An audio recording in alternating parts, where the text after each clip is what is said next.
জাহাঙ্গীরনগর বিশ্ববিদ্যালয় প্রতিষ্ঠাকারী নাম ছিল জাহাঙ্গীরনগর মুসলিম বিশ্ববিদ্যালয়। স্বাধীনতার পর মুসলিম শব্দটি বাদ দিয়েছে। তখন দুইজন কমেন্টে লিখলেন, এটা তো হিন্দু ছেলেরা পড়বে, এই জন্য নাম বাদ দিয়েছেন।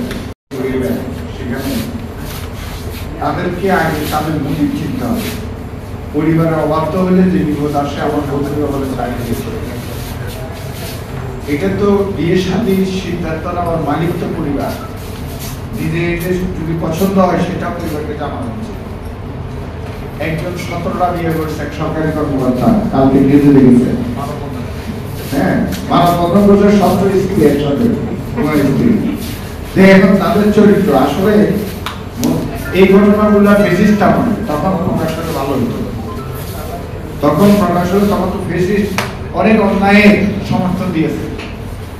সাম্প্রদায়িক মুসলমানদের নাম মুছার জন্য সহযোগিতা করেছে সরকার। এবং আমি কালকে একটা স্ট্যাটাস দিয়েছি যেতে জাহাঙ্গীরনগর বিশ্ববিদ্যালয় প্রতিষ্ঠাকারী নাম ছিল জাহাঙ্গীরনগর মুসলিম বিশ্ববিদ্যালয়।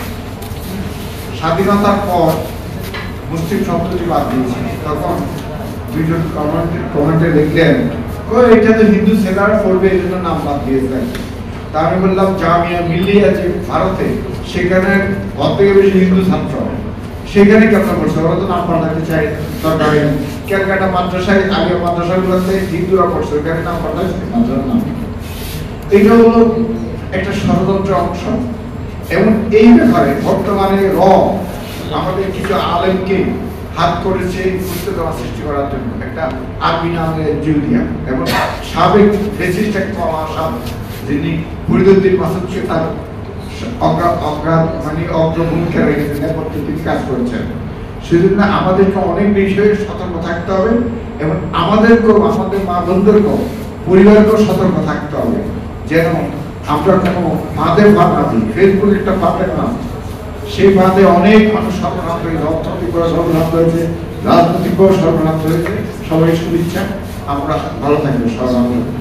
এখন মামলাটা যেন সুস্থভাবে পরিচালনা হয়, সুবিধা পাওয়া যায়, সেই জন্য ব্যারিস্টার সরওয়ার ভাইকে বলেছেন তিনি ব্যবস্থা নেবেন।